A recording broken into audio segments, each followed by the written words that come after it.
ప్రజాప్రతినిధులందరినీ తీసుకుని వెళ్ళి అక్కడ స్థితిగతులను పరిశీలించి రాబోయే కాలంలో మన ప్రాంతం ఎంత అభివృద్ధి చెందబోతుందో ఒకసారి మీరు చూడండి అని చెప్పడం జరిగింది. దాన్ని ఇప్పుడు అక్కడ ఏం జరిగిందో, ఏమేమి చూసారో, ఎంత త్వరలో మన ప్రాంతం ఎంత డెవలప్ కాబోతుందో మరి ఎంఆర్ఓ గారిని మాట్లాడవలసిందిగా కూర్చున్నాను.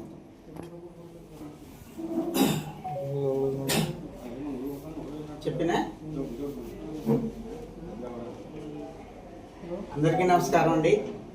మొన్న 9వ తారీఖుని నక్కపల్లి మండలం నుంచి మేమందరం కూడా, నేను తర్వాత నాతో పాటుగా ఒక డిప్యూటీ కలెక్టర్ గారు, అలాగే మన చందనాడ సర్పంచ్, ఉచ్చిరాజపేట సర్పంచ్, తర్వాత మన మండల ప్రెసిడెంట్ గారైన లక్ష్మణరావు గారు, వీరందరినీ కలిపి తీసుకుని వెళ్ళి మేము హజీరా విలేజ్ని మేము సందర్శించడం జరిగింది. హజీరాలోని అక్కడ ఏఎంఎన్ఎస్ వాళ్ళు స్టీల్ ప్లాంట్ వాళ్ళు 25 సంవత్సరాల క్రితం వాళ్ళు అక్కడ స్థాపించారు. వాళ్ళే ఇప్పుడు నక్కపల్లిలో వచ్చి స్టీల్ ప్లాంట్ని ఇక్కడ నిర్మించబోతున్నారు. అందువల్ల ఆ స్టీల్ ప్లాంట్ ఏ విధంగా ఉంది, ఆ టౌన్షిప్ ఏ విధంగా ఉంది అనే ఉద్దేశం మీద మమ్మల్ని ఇక్కడి నుంచి మన హోమ్ మినిస్టర్ గారు, మళ్ళీ కలెక్టర్ గారు ఇరువురు కూడా అక్కడికి వెళ్ళి సందర్శించి అక్కడ ఉన్న రైతులతోటి మనం సంభాషించి ఏ విధంగా వాళ్ళు డెవలప్ అయ్యారు అనే విషయంలో మమ్మల్ని వెళ్ళి చూసి రమ్మన్నారు. మేమందరం కలిసి వెళ్ళి 9వ తారీఖున మేము వెళ్ళాము. వెళ్ళి 10వ తారీఖున ఇమీడియట్గా మేము టౌన్షిప్ మాకు చూపించారు.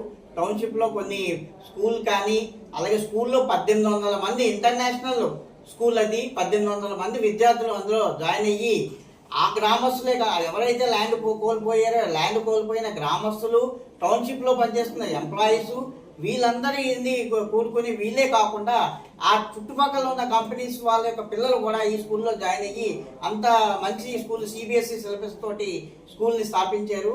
ఆ సిబిఎస్ఈ సిలబస్ తోటి ఆ స్కూల్ని రన్ చేస్తున్నారు. మంచి ఉపాధ్యాయులను అక్కడ పెట్టి వాళ్ళ ద్వారా టీచింగ్ అందరికీ కూడా అందిస్తున్నారు. అలాగే హాస్టల్ కూడా ఇవి కూడా చూసాము. హాస్పిటల్ కూడా వెరిఫై చేసాము.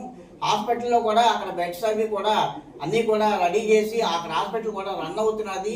ఎవ్రీడే పేషెంట్లు వచ్చి ప్రథమ చికిత్సలు అన్నీ కూడా అక్కడ చేసిన తర్వాత ఒకవేళ ఏదైనా పై హాస్పిటల్కి రిఫర్ చేయాలంటే అక్కడి నుంచి పంపించడానికి అంబులెన్స్లు అవి కూడా రెడీ చేసుకుని ఉంచుకున్నారు. అలాగే మర్నాడు ఉదయం మేము స్టీల్ ప్లాంట్ పోర్టుని సందర్శించాము.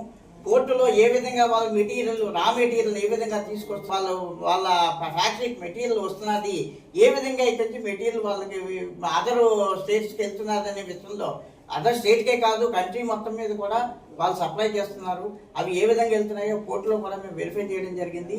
దాని తర్వాత వచ్చి స్టీల్ ప్లాంట్లోని ఒక సెక్షన్, అక్కడ మ్యానుఫ్యాక్చరింగ్ సెక్షన్ మాకు క్లియర్గా మాకు చూపించారు. మేము లోపలికి, మేము ఎస్డిసి గారు, తర్వాత మాతో వచ్చిన బృందం అంతా కూడా మ్యానుఫ్యాక్చరింగ్ అంతా కూడా వెరిఫై చేయడం జరిగింది. ఏ విధంగా స్టీల్ రౌండ్ చేసిన స్టీల్ ఏ విధంగా సప్లై చేస్తున్నారు, అవసరమైన వాళ్ళందరికీ సప్లై చేస్తున్నారు అనేది మేము చూడటం జరిగింది.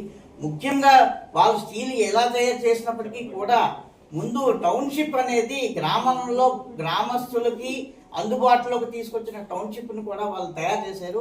అక్కడ ఉన్న ఎంప్లాయీస్ అందరూ కూడా సాటిస్ఫాక్షన్ తెలియజేశారు అందరూ కూడా. వాళ్ళకే కాకుండా టౌన్షిప్లో ఉన్న పిల్లలకే కాకుండా అన్ని సదుపాయాలు ఆ గ్రామంలో కోల్పోయిన రైతులకు కూడా, రైతుల పిల్లలకు కూడా వాళ్ళు కల్పిస్తున్నారు. ఎంప్లాయ్మెంట్ కూడా వాళ్ళందరూ అక్కడ చుట్టుపక్కల గ్రామస్తుల్లో ఉన్న వాళ్ళకి స్కిల్ డెవలప్మెంట్ చేసి ఎంప్లాయ్మెంట్ కూడా కల్పించడం జరిగింది అక్కడ.